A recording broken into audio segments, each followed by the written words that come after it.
आ गई बड़ी खबर, 8वां वेतन आयोग हुआ लागू, सैलरी मिलेगी दोगुनी। देखें नया सैलरी लिस्ट, 8th पे कमीशन।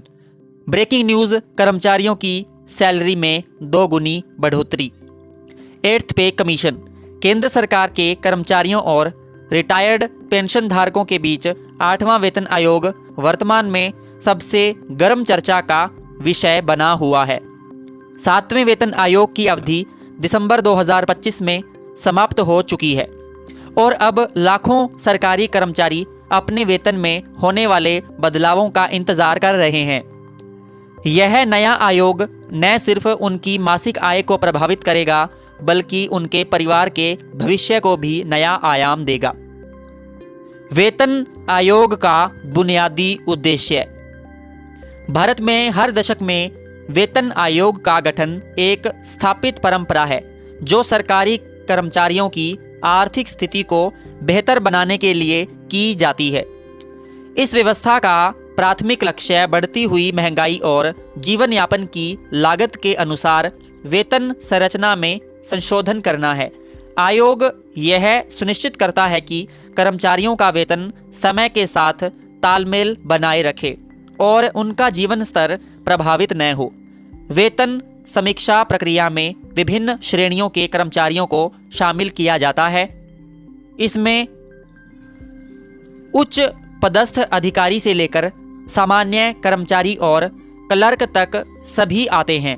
साथ ही सेवानिवृत्त कर्मियों की पेंशन व्यवस्था में भी आवश्यक सुधार किए जाते हैं। आयोग की वर्तमान स्थिति। अक्टूबर 2025 में केंद्रीय मंत्रिमंडल ने 8वें वेतन आयोग के संदर्भ नियमों को हरी झंडी दे दी थी। इस महत्वपूर्ण निर्णय के साथ ही वेतन पुनर्गठन की औपचारिक प्रक्रिया शुरू हो गई है। आयोग को सरकारी कर्मचारियों के मूल वेतन, भत्तों और सेवा शर्तों की व्यापक समीक्षा करने का दायित्व सौंपा गया है। यह एक जटिल और समय लेने वाली प्रक्रिया है जिसमें अर्थशास्त्रीय, सामाजिक और प्रशासनिक पहलुओं पर विचार करना आवश्यक होता है।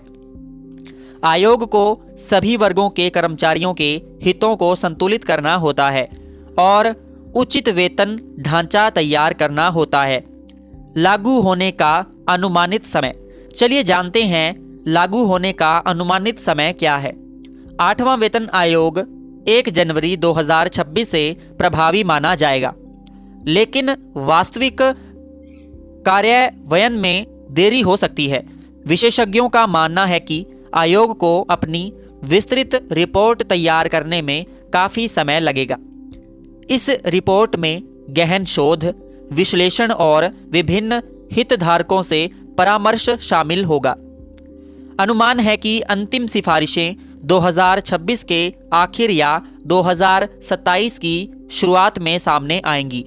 एक बार सरकार द्वारा सिफारिशें स्वीकार हो जाने पर सभी बकाया राशि 1 जनवरी 2026 से देय होगी।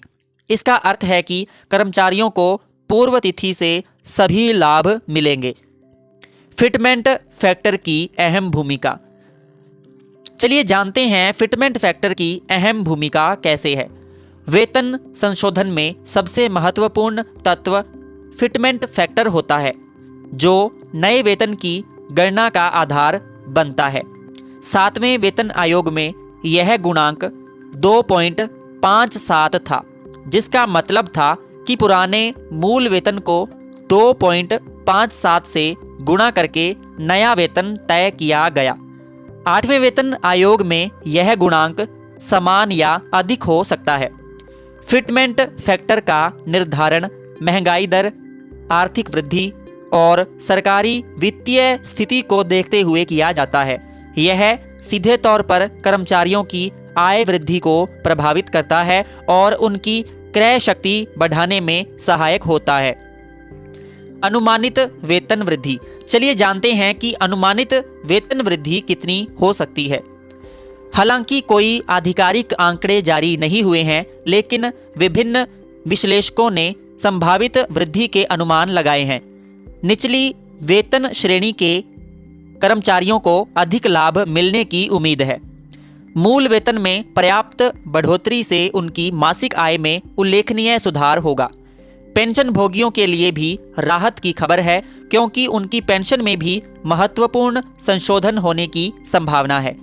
सेवानिवृत्त कर्मचारियों की आर्थिक सुरक्षा को मजबूत करने के लिए उदार प्रावधान किए जा सकते हैं। यह उनके जीवन की गुणवत्ता में सुधार लाने में मदद करेगा। विभिन्न भत्तों में बदलाव। वेतन आयोग केवल मूल वेतन तक सीमित नहीं रहता, बल्कि सभी भत्तों की समीक्षा करता है। मकान किराया भत्ता, यात्रा भत्ता, चिकित्सा भत्ता और अन्य विशेष भत्तों में संशोधन की संभावना है। वर्तमान आर्थिक परिदृश्य के अनुसार इन भत्तों में बढ़ोतरी आवश्यक मानी जा रही है। इसके अतिरिक्त कुछ नए भत्ते भी जोड़े जा सकते हैं जो वर्तमान ज़रूरतों को पूरा करें। महामारी के बाद स्वास्थ्य संबंधी भत्तों और सुविधाओं पर विशेष ध्यान दिया जा सकता है। डिजिटल युग की मांग के अनुसार प्रौद्योगिकी भत्ते भी शामिल हो सकते हैं। कर्मचारियों के लिए सुझाव। चलिए जानते हैं कि कर्मचारियों के लिए क्या सुझाव हैं। सभी सरकारी कर्मचारियों और पेंशन धारकों को सलाह दी जाती है कि वे केवल आधिकारिक घोषणाओं पर भरोसा करें। अफवाहों और अनधिकृत सूचनाओं से बचना चाहिए। कार्मिक विभाग और वित्त मंत्रालय की आधिकारिक वेबसाइट पर नियमित अपडेट देखते रहना उचित रहेगा। वेतन आयोग की प्रक्रिया पारदर्शी और व्यवस्थित होती है, इसलिए धैर्य रखना महत्वपूर्ण है। अंतिम रिपोर्ट आने के बाद ही स्पष्ट तस्वीर सामने आएगी। तब तक सभी को संयम और सकारात्मक दृष्टिकोण बनाए रखना चाहिए। आर्थिक प्रभाव। चलिए जानते हैं कि आर्थिक प्रभाव क्या रहेगा।